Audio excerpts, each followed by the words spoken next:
Hello and welcome to the Homeless Veterans Reintegration Program Information Session. Thank you for being with us today. Your attendance is greatly appreciated. Today's presentation will offer an overview of the Homeless Veterans Reintegration Program, or HVRP. We'll talk a bit about HVRP's services, benefits, and resources that it provides to organizations as well as the veterans that they serve. We'll get a little bit into funding opportunities, eligibility, and tips for starting a grant application.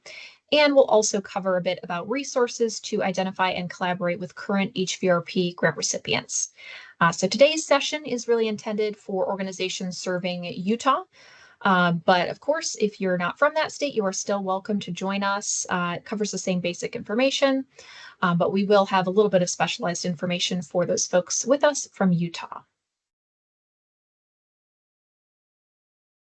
So just a few reminders about today's presentation before we get started. So the session is being recorded. A copy of this slide deck and the recording will be posted to attendees or provided to attendees via email and posted to NVTAC's website, which is linked here. For right now, your microphones and cameras are muted for during the presentation, but there will be a questions and answers or Q&A section at the end of the presentation where I will let everybody come off mute. And you can ask your questions then, or if you'd like to pop them in the chat while they come to you, I will also address those questions in the chat at the end of the session. Any questions that we don't address during the session will be answered in a Q&A document that will also be provided to all attendees. So my name is Miranda Moffett. I am the outreach coach for the National Veterans Technical Assistance Center, or NVTAC. If you are here today, you probably received an email from me or some kind of contact from me, but just in case you didn't, or you received that invitation from a third party maybe, my contact information is available here, my phone and email. I'll also make sure that it's available in the chat after the presentation is over so that you can reach out to me if you have any questions. So very briefly on my role as the outreach coach at NVTAC. So I work with our data analysts to identify areas that have populations of homeless and at-risk veterans not currently being served by an HVRP grant. The goal is to educate organizations about the services and benefits of HVRP and also to inform communities of the HVRP grant recipients that are already in their area and how they can collaborate with them. So the National Veterans Technical Assistance Center, or NVTAC, is contracted and funded by the U.S. Department of Labor's Veterans Employment and Training Service, or DOL VETS. And we are there to provide technical assistance to HVRP grant recipients to help them establish and operate successful grants. We're really here to support HVRP grant recipients throughout their period of performance to ensure any challenges they encounter are resolved quickly. We offer one-on-one technical assistance with our lovely TA coaches to work on any specific issues that they encounter. We also provide a lot of on-demand learning, training, and peer-to-peer learning opportunities to hopefully result in increased knowledge and the adoption of innovative practices among our HVRP programs, which are nationwide. We also provide technical expertise to federal staff to assist in developing policy in support of program oversight and strategic planning for the future of HVRP. And also, finally, we quantify our grant recipients' customer satisfaction and share their promising practices and lessons learned. So the Homeless Veterans Reintegration Program, or HVRP. What is HVRP? It is a job-focused federal grant. It is all about employment. HVRP is also funded by the U.S. Department of Labor's Veterans Employment and Training Service, or DOL VETS. And HVRP funding lasts for 3 years, with that funding being provided yearly. All startup, implementation, and follow-up activities are included in that time frame. And why HVRP? Why is it important to learn about the program, attend sessions like this, consider funding for your organization, or maybe just working with your local HVRP? Because HVRP is the only federal grant dedicated exclusively to employment for veterans that are experiencing and at risk of homelessness, and provides them with the training and tools that they need to build successful careers.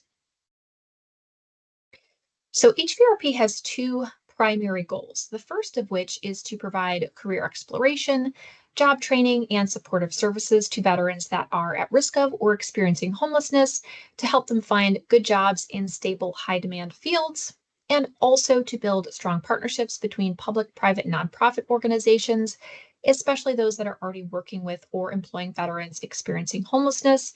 That's a big reason why we do these sessions as well, so that we can inform other community members or organizations about HVRP, so that we can have a more collaborative environment to help veterans that you may encounter that could really take advantage of these services.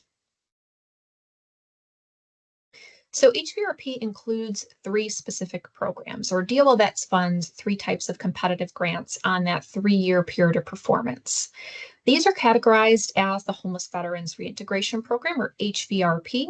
These grantees will serve all eligible populations of veterans. And then we also have the Incarcerated Veterans Transition Program, or IVTP. These grant recipients will work exclusively with eligible justice-involved veterans. And then finally, we also have the Homeless Women Veterans and Homeless Veterans with Children grant, which, just like it sounds in the name, those grant recipients will work exclusively with eligible homeless women veterans and homeless veterans with children. Collectively, these programs are referred to as HVRP, and the guidance that I'm going to provide is applicable to all three categories. The only major difference between these programs is, of course, the specific population of eligible veterans that they're going to work with. HVRP works with all of them, and the other two are going to work with a subtype of that, or a subset of that eligible veteran population. So HVRP's two goals that I mentioned earlier are achieved through the provision of several core services, which we'll get into more detail here. So these are intended to address the complex employment-related requirements and supports that are necessary to meet the needs of this population through direct services or a robust referral system that establishes tools, resources, and partnerships to identify, recruit, prepare, and support veterans experiencing homelessness for employment success. So these core services are things that all HVRPs are going to be providing or doing. They may look a little bit different between programs, but they are all providing these same kind of core services. So first is knowledge of the population, understanding the unique needs of the veterans in their area and tailoring services to those needs. So for example, maybe you're working with a rural population, you're working with a population of veterans from a particular era of service. It's all about understanding the unique needs, challenges, and barriers that your veterans are facing, and then tailoring HVRP services to meet those needs. Also, outreach, recruitment, and engagement. So using a flexible and non-threatening approach to meet veterans where they are, whether that is, doing street outreach at an encampment, working with your local veterans programs or veteran housing programs to identify veterans that may be in need, or maybe trying to look in different community spaces where anybody could be, where veterans may be that don't identify with that veteran label, or maybe don't engage with traditional veteran services. So it's all about finding those veterans where they are. Outreach for HVRP also includes activities to engage with other resource partners as well as employers. So once a veteran is identified, they will screen that potential participant to determine their eligibility for the program, provide that veteran with information about HVRP, and then select appropriate participants for enrollment. So making sure that not only are they eligible for the program, but also that HVRP is going to be the best option for them to meet their needs at this point. Once they're through that initial intake process, the HVRP will then do an assessment. So they'll collect information about the participant's education level, employment history, any barriers to employment that they may have, such as a skill deficit. Maybe they have a criminal background or just lacking certain documentation. Also, their needs from services as well as their strengths. Case management is also critical to HVRP, so they will offer those client-centered case management services that are designed to address an individual's particular barriers, develop individualized employment plans with them, ensure that they have access to job training and other supportive services, connect them with high-quality career opportunities, and also provide continued support before and after job placement. And then as far as core services, this is kind of the real core of what HVRP is there to do, and that's to provide job training and job placement assistance. So HVRPs will provide their veterans with job-driven training that is targeted to the specific industries, occupations, and skills that are in demand locally, and then assist those veterans to become employed based on their employment goals, either through the direct services of the grant, referrals to other workforce partners, or the participants' efforts themselves. And then finally, as I mentioned earlier, collaboration is very important to HVRP success, partnering with those public and private organizations in your community to provide supportive services and access to things that HVRP can't cover directly, like housing, food access, counseling, and other types of care. And then also retention and follow-up. So once a veteran is placed into employment, that HVRP program will provide ongoing support to track that participants' outcomes, ensure that they're still working, still successful, and to promote job retention. So for HVRP participant eligibility, so if you are an HVRP program, individuals that you'd be able to enroll in the program, or if you're just looking to refer to an HVRP, some things that you may want to look out for or check for. So to qualify for HVRP services, an individual must meet the definition of a veteran and meet the definition of homeless or at risk of homelessness. So there's that veteran status and housing status requirement. So again, eligible participants for HVRP must be a veteran, which for HVRP's purposes is a person who served in the United States Armed Forces, so Army, Navy, Marine Corps, Air Force, Space Force, Coast Guard, or the Reserve component. They must have received a discharge other than dishonorable, so as long as it is not dishonorable, and they must have served at least 1 day of federal active duty. More information on that veteran definition can be found in 38 USC 101, which is linked on these slides. And just as a reminder, the recording for the session and also these slides will be made available to attendees via email and also posted to our website at nvtac.org. So you will have access to these slides and also these links. So once you've determined that an individual qualifies as a veteran, then we have to see if they qualify as either homeless or at risk of homelessness to satisfy that housing status requirement. So veterans served by HVRP that would qualify as homeless or at risk of homelessness include veterans experiencing homelessness as defined in the HERTH Act, veterans that are at risk of homelessness. So for example, maybe they have an eviction notice that they know they're going to need to be out within 10 days. Veterans that are participating in a partner program. So qualifying partner services would include things like HUD-VASH, Tribal HUD-VASH, the Native American Housing Assistance and Self-Determination Act of 1996 participants, or SSVF, Rapid Rehousing or Prevention. HVRP also serves veterans who are returning home from jail or prison, and also formerly incarcerated veterans who are at risk of homelessness.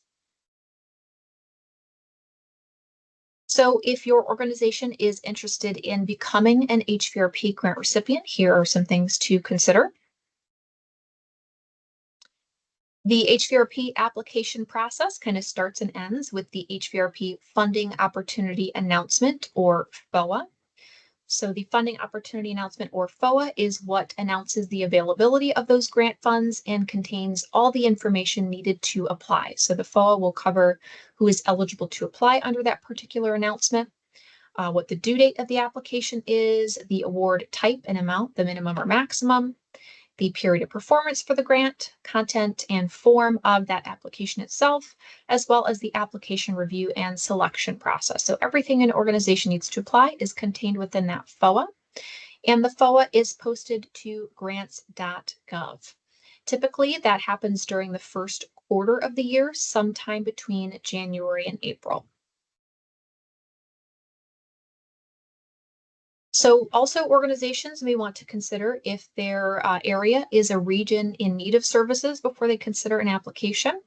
So we have a tool for that. The Service Delivery Area, or SDA Saturation Map, is an important tool to identify where HVRP services are needed most. So it shows continuum of care, or COCs, with no, low, moderate, or a high saturation of HVRP grant recipients relative to the number of homeless veterans in the area. So when you look at the map, You're not just seeing where services exist, but also how well they match up with the level of need. So for organizations considering applying for HVRP under the 2026 Funding Opportunity Announcement, or FOA, DOL Vets recommends currently using the program year 24 saturation map to identify potential service delivery areas for a grant. So just as a reminder, HVRP funding lasts for 3 years. Each program year begins on July 1st and ends June 30th. So we just started a new program year, July 1st. The map includes data on grants that were awarded in 2024. So their service delivery areas will be occupied when the 2026 FOA is released, since those grants are not set to end until 2027. Also, grants awarded in 2023 whose service delivery areas or SDAs will be eligible for the 2026 FOA, since those grants are set to end in 2026.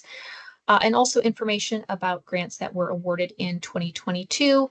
Those ended in 2025. So those SDAs, depending on what or who was awarded in this new or this next round, those may be available as well.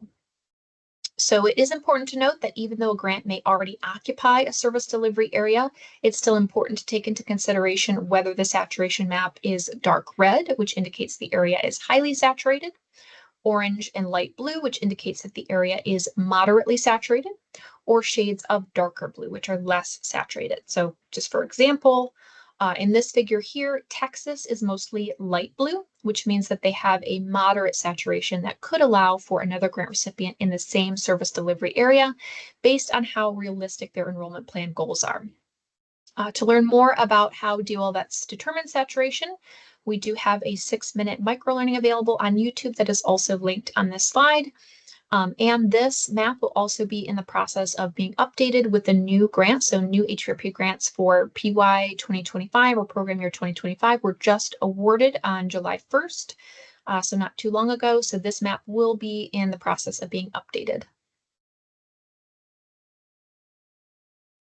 So specifically for our Utah folks, the last application cycle, we did not have any HVRP grant recipients in Utah for a little while, but thankfully this year for PY 2025, there is one HVRP grant recipient that will be serving Utah. That is AMVETS National Service Foundation.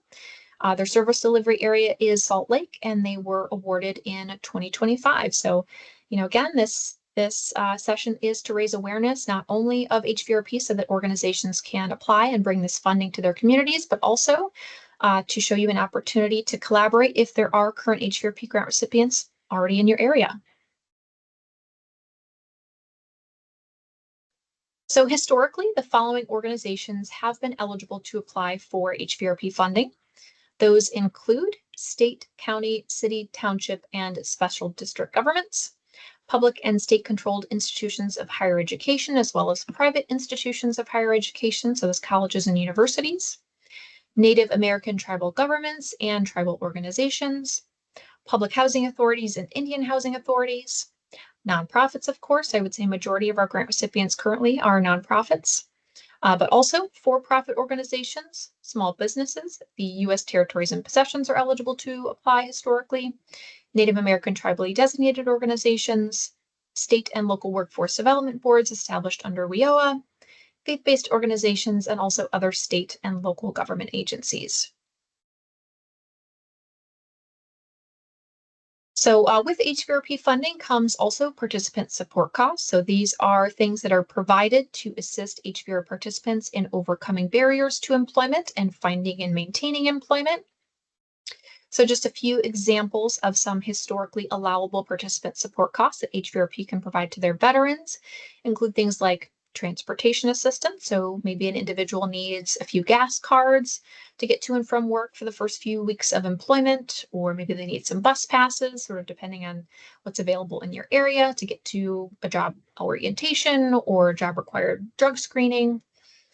Uniforms, work attire, or work-related tools that are not already provided by an employer, books, fees, and supplies for job-driven training, fees for employment and training applications, tests, and certifications. So maybe you've got an individual that wants to get into food service and wants to take a ServSafe certification course. That's something that HVRP could potentially assist with.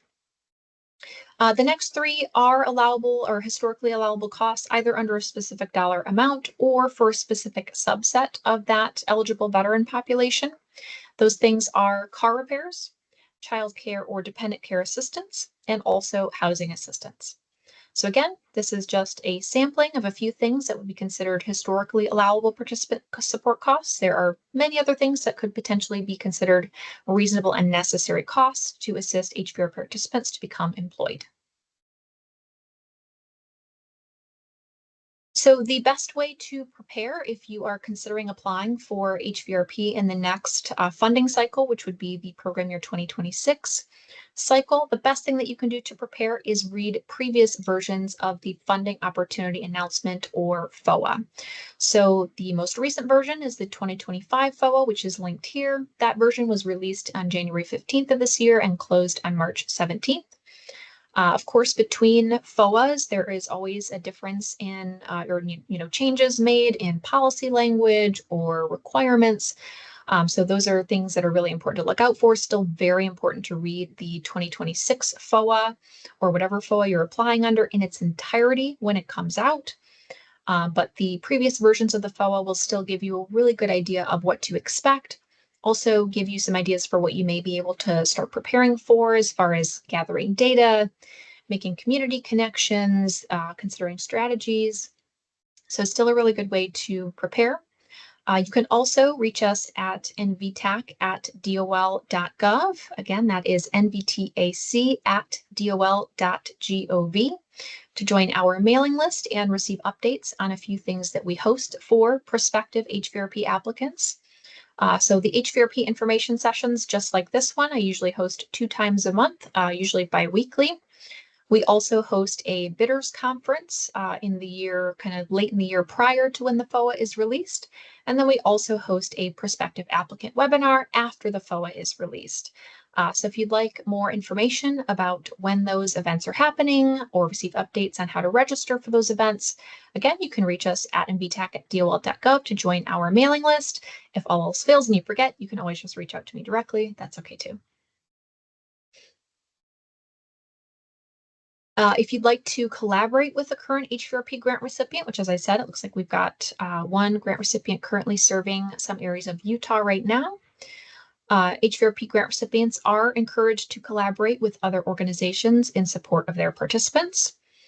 Collaboration with other resource providers enhances the effectiveness of employment services provided by HVRP and improves job retention by providing access to a number of things that HVRP maybe can't cover directly or in full, things like job training, counseling, housing, transportation, childcare, healthcare services, food access, all of these things that are still very critical to a person's overall success in employment and stability. And of course, we know that working with a variety of resource providers ensures that services are going to be well coordinated around that individual. If you'd like to find an HVRP near you, or if you're just curious about what kind of organizations have HVRP grants across the country right now, we have an active HVRP grants map that is linked here and available at nvtac.org. You can use this map to search for an HVRP by state, county, or continuum of care, and you'll find information about each grant, their contact information, and also their service delivery area, so what states or counties they're serving. It is also important to note, though, that this map is currently out of date. New program year 2025 HVRP grant recipients just began services on July 1st, and their information is in the process of being added to the map. And then if you want to help us spread the word, which we always appreciate, you can always refer any organizations that you think may be interested in HVRP or HVRP funding to me. You're more than welcome to share my contact information with any of those organizations. You can request a meeting or presentation on HVRP for your colleagues or your organization or your community, just like this. You can share information about HVRP among your network and also invite your colleagues or partners to attend upcoming HVRP information sessions, which again, I host those typically 2 times a month, typically bi-weekly. So if you have any questions about those sessions or scheduling some kind of consultation or presentation on HVRP, feel free to reach out to me. My contact information is available right there, and I will also pop it in the chat to make sure that it is available to everyone. All right. that is it for me. I'm going to go ahead and close the presentation and see if there are any questions. Okay, so somebody asked or said, I'm very new to HVRP grants, so they have kind of a basic question. I'm not sure whether this grant is a cash grant or a grant that allows our veteran clients to participate in HVRP services that you described before, or a mix of both. I guess I'm not exactly sure what the question is getting at. Looks like it's from Jessica Tanner. Jessica, would you mind coming off mute and just kind of clarifying what specifically you're asking about there? Everybody's mic should be allowed, so you should be able to come off mute. Yeah, thank you. I really appreciate it. And yeah, again, sorry, this is a very new grant for me, so I just don't know a lot about it. Um, yeah, I guess I'm trying to understand is like when you say that this is a grant opportunity, like what I'm sorry, I'm trying to word the question other than like how I wrote it in the chat. Um, but is this like an award, like we're going to award your organization this amount of money to do your work, or is this more like you are going to, like, we would partner with HVRP, so our veterans that we serve can participate in like those types of services you were talking about, that employment support, Okay, that, case management and follow-up and everything. gotcha. Yeah, That'll make so more sense. it does, yes. Thank you. I appreciate the clarification. So it's both. So if your organization is interested in becoming an HVRP grant recipient, you can apply for the grant in the next cycle, which would be the program year 2026 cycle. So you can apply for the amount that you think would be necessary to serve whatever service delivery area you had chosen, to be able to provide those services yourself, to be awarded the grant, awarded that amount of money, and then provide the services yourself. So you can become a grant recipient. But also, if your organization maybe isn't in a place to apply for funding or isn't interested in providing the services directly, you can always collaborate with an HVRP that is in your area. So if you have veterans that you work with or you encounter that you think would qualify, you can always refer them for services at an HVRP. So it's both. You can become an HVRP grant recipient, receive the funding, and provide the services yourself, or you can always collaborate with the current HVRP grant recipient and refer your veterans for services. Does that answer your question? It does. Thank you so much for that clarification. Absolutely. I don't see, let's see. Oh, we did get a question from Tony. What is the typical award amount for this grant? So I wouldn't say there's a typical award amount. Every funding opportunity announcement will have in its language, there is a minimum and maximum amount per year that you can request. I want to say, for example, I think for PY 2025, I think the minimum was 150,000 a year and the max was 500,000 a year, but I'll double check that and get some, just make sure that I'm correct on that. So there is a minimum and a maximum, but the amount that each grant is awarded varies widely because every HVRP grant has a different service delivery area. Some grants are serving, several counties across, a state or two states. Some are serving, maybe smaller rural populations. So that amount varies widely depending on who's applying, what number of veterans they expect to serve every year, what their service delivery area looks like. So I wouldn't say there's a typical award amount for HVRP grants, but that's a good thing. It means that it's very tailorable to your specific area. All right, we've got some other comments here. Be sure to share this information with our aging department supervisor. Thank you so much. We always appreciate folks spreading the words. Can you share again which organization in Utah is currently funded for HVRP? Eden, who commented, is correct. That is AMVET's National Service Foundation. So those folks were just awarded in 2025. Let me double check I got that name right. Yes, AMVET's National Service Foundation. Okay, somebody asked, is there a match requirement? I know that we have specific policy language on that is available. So I'm going to save that specific question for the Q&A so that I can make sure I get that language exactly correct, because I know financials can be, a bit tricky. So great question. Thank you for asking that. I will include that in the Q&A about the match requirement. But I don't believe there is one for HVRP. I do have one question. Can you tell me if there are MOU requirements or letter of support, letters that need to be with applying for this grant?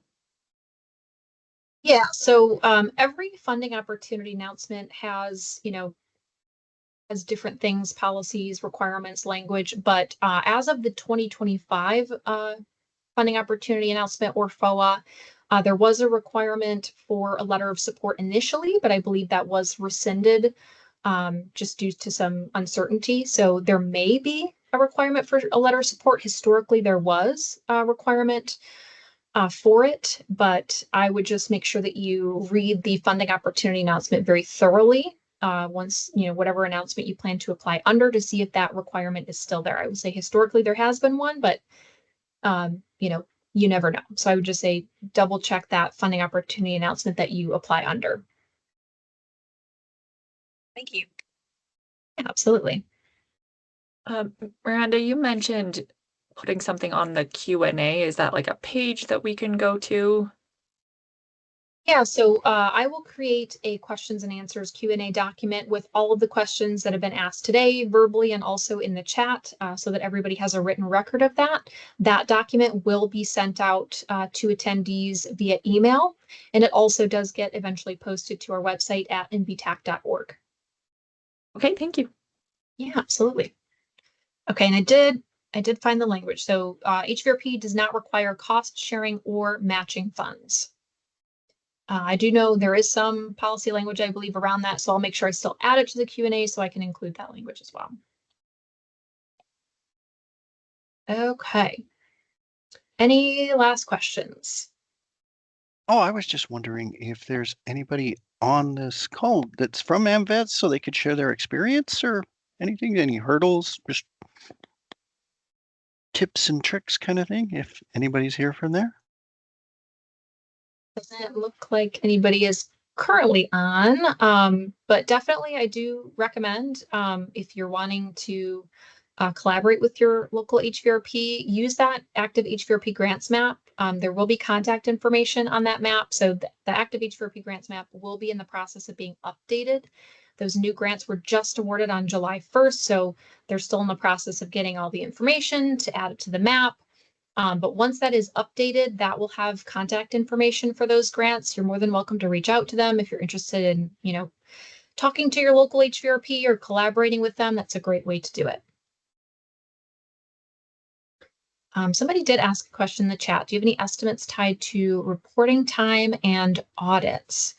I don't want to touch on audits here because, again, that is some very particular policy.